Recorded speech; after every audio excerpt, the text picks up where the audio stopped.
Sari itu salah satu desa di Kabupaten Pekalongan yang letaknya cenderung di tengah kota Pekalongan ya. Itu karena permasalahannya dulu pada waktu terjadi pemekaran kota, desa sekeliling kita itu masuk ke kota, tapi desa Jeruk-Sari itu salah satu desa yang dipertahankan oleh kabupaten karena satu ya, desa Jeruk-Sari itu cukup luasnya kurang lebih 350 hektar desa Jeruk-Sari dengan jumlah penduduk yang padat waktu itu, dengan jumlah penduduk kurang lebih 10.000 jiwa ya, 10.000 jiwa. Terkait stunting itu dari pihak perangkat desa terutama itu sudah mengetahui, terutama dari masing-masing kadus wilayah di masing-masing wilayah yang terdapat balita stuntingnya. Terutama untuk program penanganan stunting itu sendiri sebenarnya sudah kita jalankan dari tahun 2020 itu memang sudah ada prioritas programnya. Saat itu tingkat atau jumlah dari balita yang mengalami stunting itu lumayan tinggi dan menjadi perhatian tersendiri di tingkat kecamatan dan tingkat kabupaten. Nah, di tingkat desa sendiri itu kita sudah memprogramkan terkait PMT untuk penanganan stunting. PMT itu bisa berupa makanan ya, dari kita menganggarkannya untuk penyediaan susu, terutama untuk balita-balita yang mengalami stunting tersebut, karena memang penyebab dari stunting tersebut juga memang salah satunya adalah kekurangan protein. Nah, protein itu bisa diperoleh dari hewani maupun nabati. Salah satunya tadi susu kan bisa berasal dari hewani juga. Makanya kita memberikan PMT untuk mereka atau keluarga yang terdapat balita stuntingnya itu sendiri.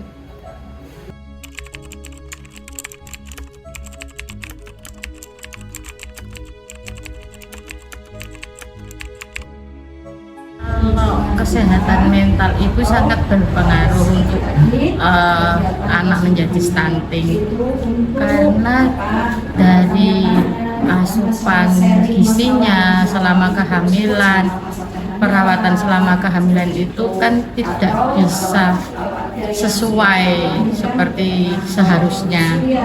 Karena di sini juga pernah ada ibu hamil mengalami gangguan mental, itu anaknya mengalami kebocoran ginjal.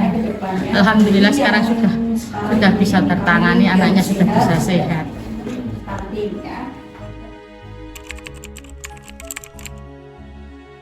Ini Mbak, kan dari perawan ya, terus nikah, terus hamil itu pasti hormonnya beda ya. Nah, pas hamil itu kayak nggak ngalamin itu sih, nggak yang gimana ngidam juga enggak, terus apa enggak, cuma nah itu kalau pola tidur pasti ngaruh tuh, kalau miring ke sana susah, miring ke sini susah gitu kan, jadi otomatis mempengaruhi pola itu tidur sama makan.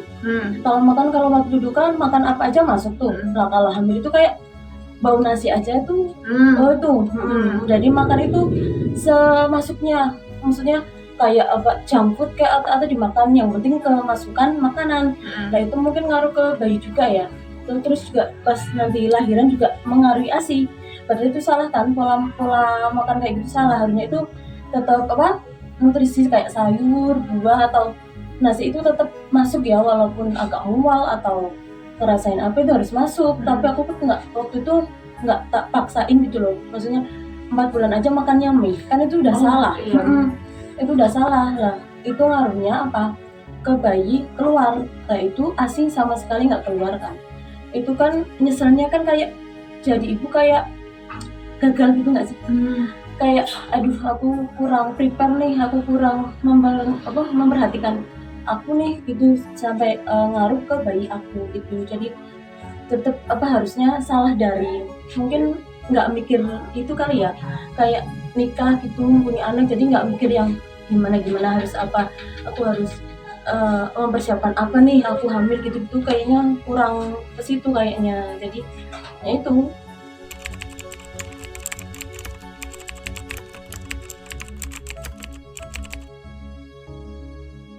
Pas aku hamil ada kelas ibu hamil kayaknya sebulan sekali ya, itu pun sekedar berapa jam ya, itu 1 jam kayaknya. Itu cuma bidannya itu cuma bicara soal umum, bukan yang secara kayak kesehatan mental gitu, enggak, cuma yang umum kayak makanya bayi perlu dijaga atau nanti proses kelahirannya gimana gitu, cuma umum.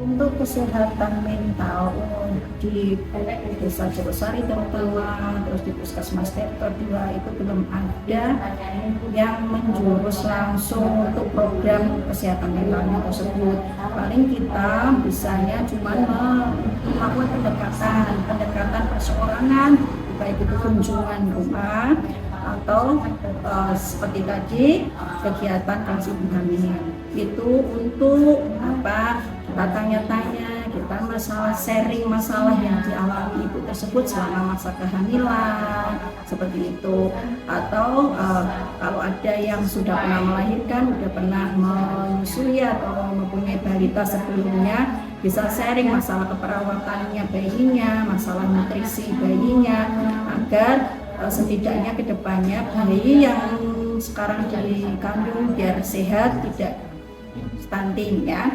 Tetapi untuk yang fokus untuk kesehatan mentalnya selama ini belum ada. Apalagi kalau ibunya tersebut mempunyai balita itu stunting atau gizi buruk atau berat badannya tidak naik, itu pun yang disalahkan pasti ibunya. Padahal ibunya selalu kan sudah merasa bahwa saya sudah melakukan yang terbaik, yaitu harus kerjasama dengan keluarga, pendekatan keluarga, penjelasan pemberian nutrisi itu dari kehamilan, dari saat menyusui, saat bayinya itu ASI eksklusif, sampai bayinya selama 2 tahun ya 1000 hari HPK itu ya 1000 hari mas itu. Nah, itu tujuannya kan untuk biar janinnya itu bayinya tersebut tidak stunting. Nah, kalau keluarganya itu mendukung, otomatis mentalnya itu juga bagus, asinya juga bagus, cara asuhnya juga bagus. Tapi kalau keluarga tidak mendukung kan otomatis ibu stres, ibu kurang, asinya otomatis terganggu, pola makannya anaknya juga akhirnya ibunya kurang telaten, pola asuhnya kurang. Harusnya ya emang ibu hamil itu ada bicara ya, kayak perlu didengarkan. Maksudnya kan mentalnya itu kayak nggak biasa kan, maksudnya butuh didengar, butuh disayangkan, butuh disayang lebih tuh kalau orang hamil itu. Tapi aku nggak itu sih, aku orangnya pribadi itu nggak suka yang nggak bisa ngomong, nggak bisa curhat sembarang ngomong gitu loh. Maksudnya gimana ya, aku suka saya pikir pendem sendiri. Lebih baik orang nggak tahu aku ada masalah apa atau gimana, cuma saya sendiri, saya rasain sendiri. Nah itu mungkin ada dampaknya juga sih setelah melahirkan, kayak merasa baby blues atau gimana, itu sempat kayak ngerasa kayak depresi, kayak gagal jadi ibu, kayak gitu sih.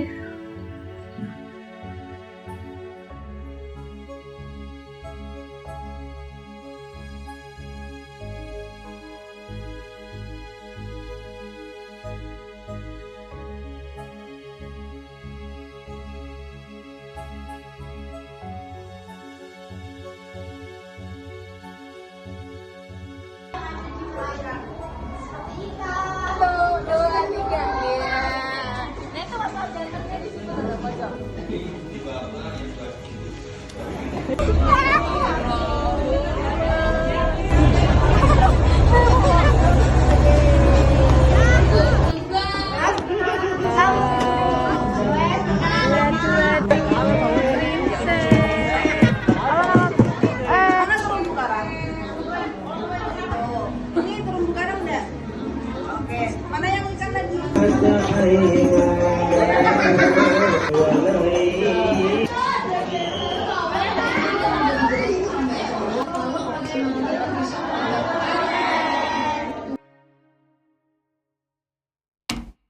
Ya, terima kasih. Saya akan memberikan pesan dan kesan.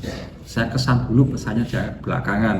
Ya, kesan saya yang pertama, saya berkali-kali menerima mahasiswa KKN, baik dari Jawa Tengah, Jawa Timur, Jawa Barat, bahkan dari luar Jawa. Ya, ini ada kesan yang menarik buat saya. Yang pertama, kesan mandiri ini. Ya, mandiri. Kalau ini saya bukan membandingkan, bukan ya. Artinya kalau ini setiap mahasiswa itu punya tanggung jawab pribadi. Ini yang luar biasa. Setiap individu dari anak itu punya tanggung jawab pribadi. Ya, yaitu menyelesaikan programnya, dan programnya tidak tergantung dengan orang lain. Jadi masing-masing anak itu punya program unggulan yang masing-masing anak dua. Ini ya. Dan mereka tidak bisa tergantung dengan mahasiswa lain. Mereka harus terjun ke lapangan, harus betul-betul mandiri, dan harus betul-betul mampu untuk memberikan keterangan dan sebagainya, menjelaskan dan sebagainya, edukasi dan sebagainya. Ini yang saya tertarik. Nah, dengan program ini saya yakin mahasiswa Undip lebih mandiri, lebih dewasa, dan saya kira tidak ketergantungan dengan teman ini kecil. Ya, saya kira itu. Kemudian saya kira kesan saya itu pertama. Kalau pesan saya yang ini untuk dipertahankan, ya, hidup mandiri, kemudian tidak terlalu tergantung dengan orang lain. Ini ditanamkan dalam jati diri setiap mahasiswa, sehingga setelah lulus bisa betul-betul lebih dewasa dan lebih mandiri dan mampu menyelesaikan permasalahan pribadinya. Itu akan luar biasa. Dan saya mohon maaf, yang pertama Desa Jeruk Sari yang keadaannya sangat kurang, nyamuknya banyak, tempatnya agak kotor. Nah, ini ternyata mahasiswa bisa menyesuaikan. Saya kira itu. Jadi pesan saya, ternyata jenengan yang tidak konsen dengan keadaan jenengan secara individu di rumah, tapi bisa menyesuaikan dalam keadaan yang minim. Ini yang luar biasa, sehingga saya salut dengan panjenengan. Semoga ya, panjenengan mendapatkan yang terbaik dan jenengan memperoleh ilmu yang terbaik dari KKN ini, yang mampu untuk menjadikan Anda berdiri, mampu menjadikan Anda untuk melakukan sesuatu tanpa ya, banyak tergantung dengan orang lain. Saya kira itu. Terima kasih.